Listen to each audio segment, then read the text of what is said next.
Let me start by thanking the organizers of this occasion. I've sat for a few minutes and I've been thoroughly moved.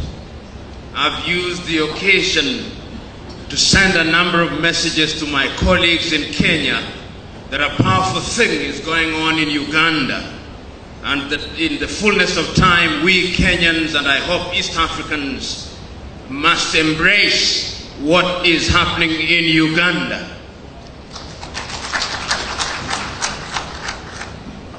Corruption is something that we talk about. It is something that we complain about. It is something whose negative impact we recognize. It is something that even the corrupt acknowledge is a bad thing. But the irony and the tragedy at once is that those who engage in corruption love it. The tragedy at once is that those of us who do not engage in it directly accommodate it. Our levels of tolerance for corruption in Africa is amazing. A long time ago, a great Greek philosopher said that it is in the nature of man to hang the small thieves and to elect the great ones into public office. We do that in Uganda. We do that in Kenya. We do that in Tanzania. We do that in Africa. And that is why Africa remains the poorest continent on earth. I was this morning rereading a book which I commend to you, a book written by a young Zambian economist called Dambisa Moyo, the book called Dead End. And in the introduction in that book, there is a note which was found in the bodies of two young Guineans who died while trying to run away from Africa. Today, many young Africans are running away. Not so long ago, about 4 weeks to be exact, 300 young Africans drowned in the Mediterranean Sea in Lampedusa because they were running away from Africa.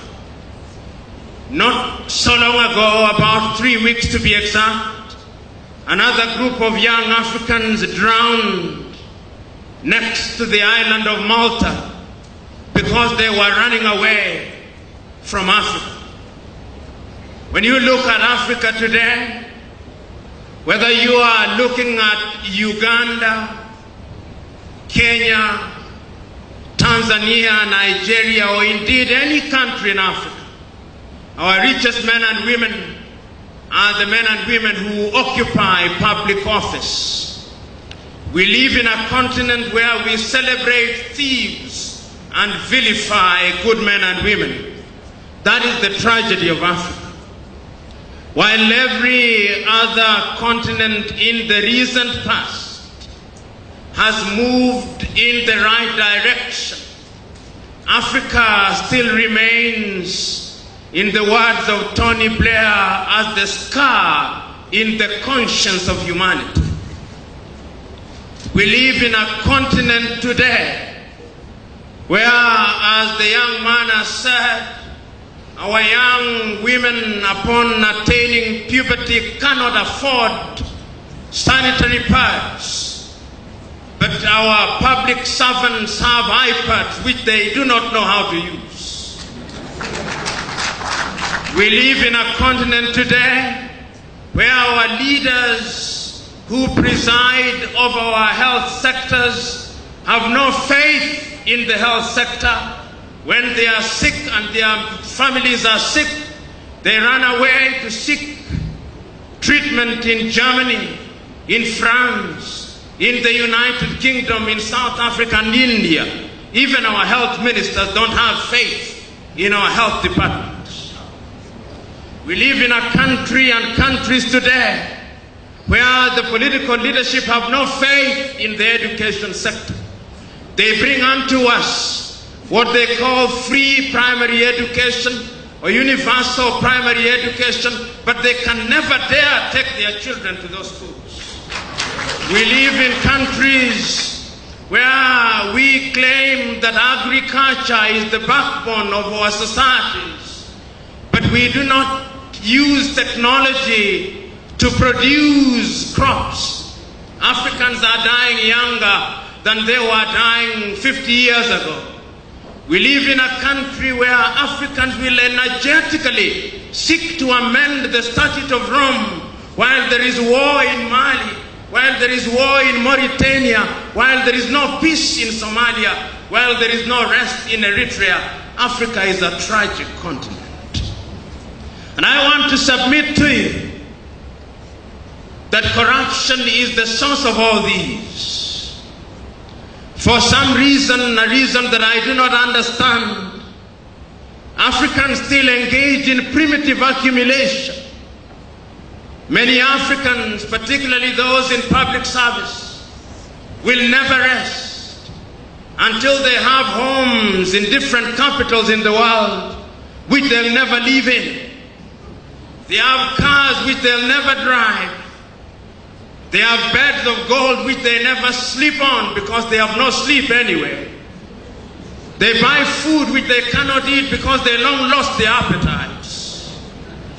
We live in sad times. I had the privilege of serving as the director of the Kenyan Anti-Corruption Commission. But it would appear that I did not understand my brief well. Upon being appointed, I assumed that my mandate was to go out there and fight the corrupt. But the truth was that I was not supposed to fight corruption. I was supposed to appear to be fighting corruption. Immediately, me and my team tried to fight corruption.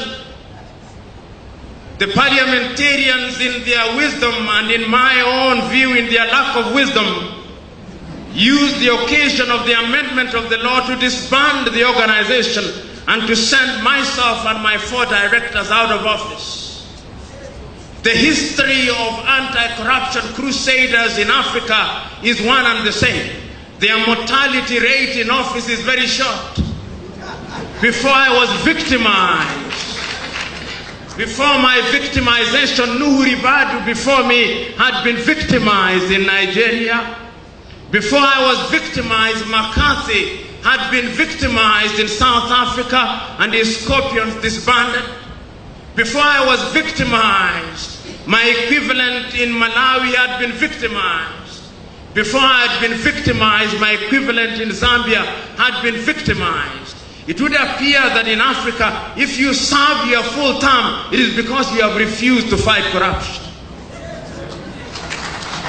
So the question that we must ask here and now, on an occasion such as this, what must Africa do going forward?